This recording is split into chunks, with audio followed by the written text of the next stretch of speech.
Hello friends, કેમ છો? આજે હું તમને સેન્ડવિચમાં ખવાતી ગ્રીન ચટણી છે એની રેસીપી બતાવીશ, જે આપ જોઈ રહ્યા છો. તો એમાં જે સામગ્રી છે એ હું તમને બતાવી દઉં છું.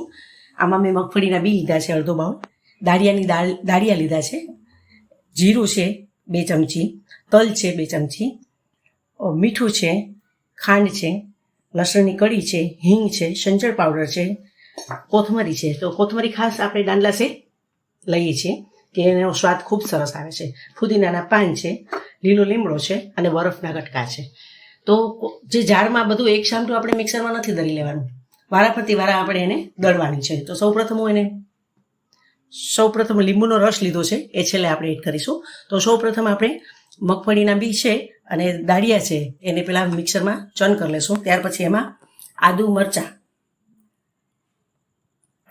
અને લસણ એને વાટશું અને ત્યાર પછી એમાં બધો મસાલો કરી અને છેલ્લે ફુદીનાના પાન, લીમડાના પાન અને કોથમરી નાખી અને બરફ ખાસ નાખશું. બરફ ને ખાંડ જે ભેગા મિક્સ થશે ને એટલે ચટણીનો કલર એકદમ ગ્રીન થશે.